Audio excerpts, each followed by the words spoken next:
Hey, welcome back to the Weekly Word.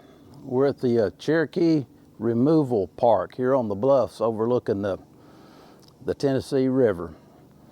Up this way behind me is Hiwassee Island. There was once a Cherokee town there. And right down here this way is Blythe Ferry. That was where the Trail of Tears crossed. I've read that was where the Cherokee really felt like they had finally left their own land. Once they crossed the Tennessee River, they weren't in their land anymore.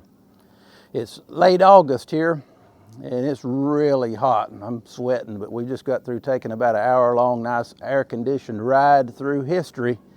We started out just north of Cleveland, went up by Rattlesnake Springs into Charleston, and looked at that valley, and I tried to imagine what it was like in 1838. Since spring, there had been about 5,000 Cherokee dispersed up that valley in the concentration camps, waiting on the removal to begin.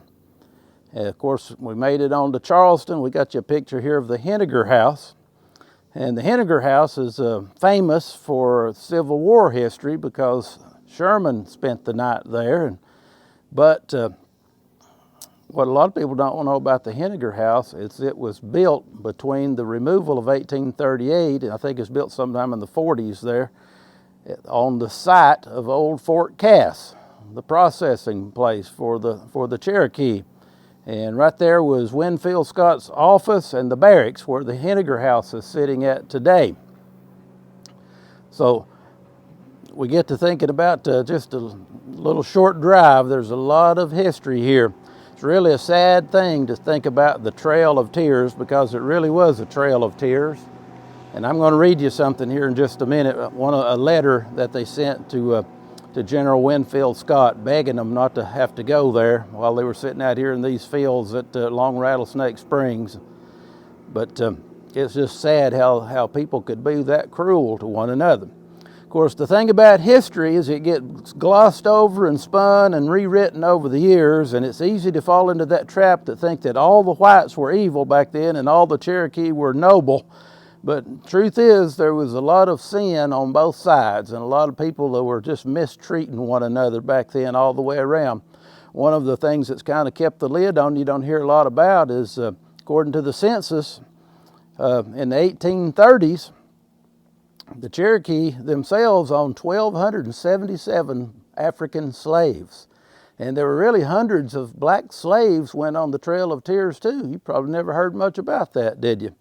Because the Cherokee, by the early 19th century, they were hard to distinguish, at least in North Georgia, between the whites because they had become civilized. Many of them had become Christian, and they owned great plantations with slaves and made a lot of money. A lot of them were just super rich.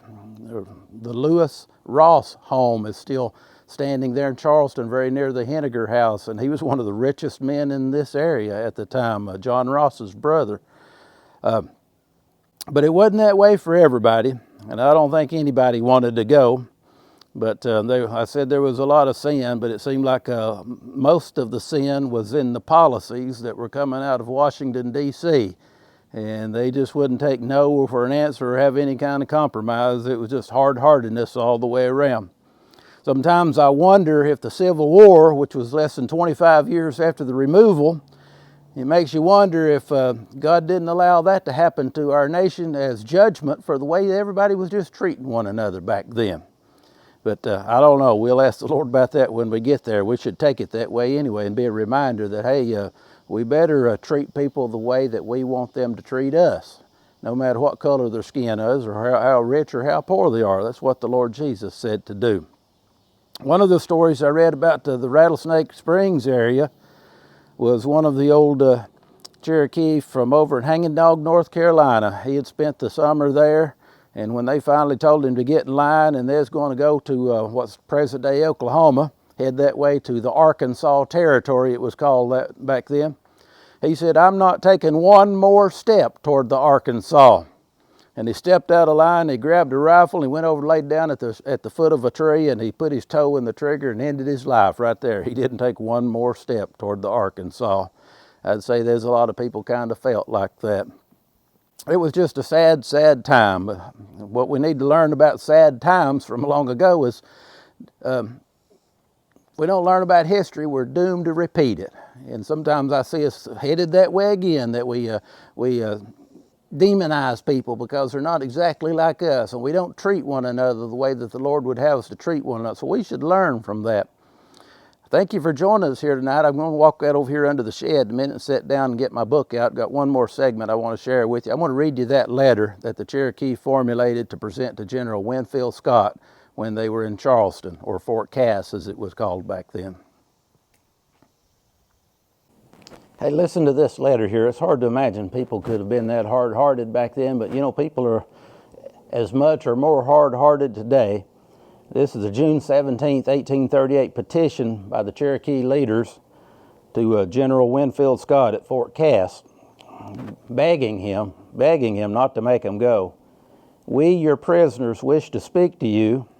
We wish to speak humbly, for we cannot help ourselves. We've been made prisoners by your men, but we do not fight against you. We've never done you any harm. Sir, we ask you to hear us. We've been told we are to be sent off by boat immediately. Sir, will you listen to your prisoners? We are Indians. Our wives and children are Indians, and some people do not pity Indians.